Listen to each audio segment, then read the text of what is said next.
தான் இந்த நாட்டிலே அன்பும் கருணையும் செழிக்கும் என்பதை தயவு செய்து நீங்கள் மறந்து விடாதீர்கள். அரசியல் என்பது புரட்சியை தந்து விடலாம், அது மாற்று கருத்தில்லை. ஆனால் இலக்கியம் மட்டும்தான் உன்னையும் என்னையும் பக்கத்து வீட்டுக்காரனையும் இணைக்கும். இதை தான் நம்ம பாட்டம் சொன்னா, யாதும் ஒரே யாவரும் கேள்வி. எந்த அரசியல்வாதியும் சொல்ல முடியாது யாதும் ஒரே யாவரும் கேள்வி, இலக்கியவாதி தான் சொல்ல முடியும். உண்மையா இல்லையா? இன்னைக்கு கட்சி தொடங்குற ஒருத்தர் சொல்றாரு, பிறப்புக்கும் எல்லா உயிருக்கும்.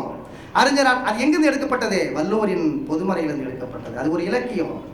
அறிஞர் அண்ணா கட்சி தொடங்கிய பொழுது திருமூலரின் திருமந்திரத்திலிருந்து ஒன்றே குலம் ஒருவனே தேவன் என்கின்ற வரிதான் பயன்பட்டது.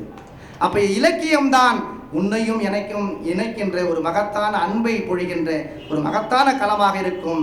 மீண்டும் திருவண்ணாமலை என்பது ஒரு மகத்தான ஒரு இலக்கிய செழுமை வாய்ந்த ஒரு மண்ணாக நாம் மாற்றுவோம்.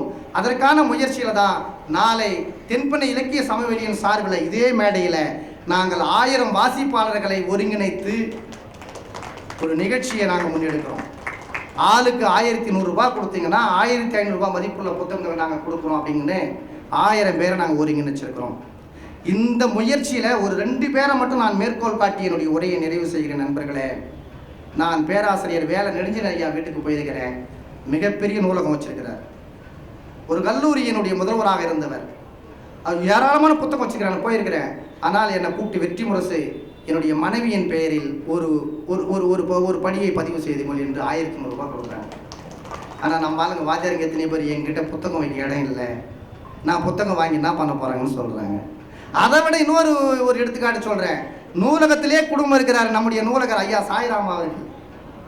நூலகத்திலே குடும்பம் இருக்கிறாருங்க சார். அவர் நினச்சா எல்லா புத்தகத்தையும் படிக்கலாம். அவர் கூப்பிட்டு நான் கேட்கவே இல்லை, வெற்றி முரசு என் பேரில் ஒன்று பதிவு பண்ணிக்கங்கன்றார். 10 வருஷத்துக்கு முன்னாடி தென்பண்ணை இலக்கிய சமவெளி நூலகம் போகலாம் வாங்க என்கிற ஒரு நிகழ்ச்சியை நாங்கள் நடத்தியிருக்கிறோம். ஆகவே இலக்கியம் செழிக்கட்டும், இந்த மண்ணில் அன்பும் கருணையும் மீண்டும் மீண்டும் தடைக்கட்டும் என்று சொல்லி வாய்ப்பிற்கும் உங்கள் வருகைக்கும் நன்றி கூறி நிறைவு செய்கிறேன். நன்றி, வணக்கம்.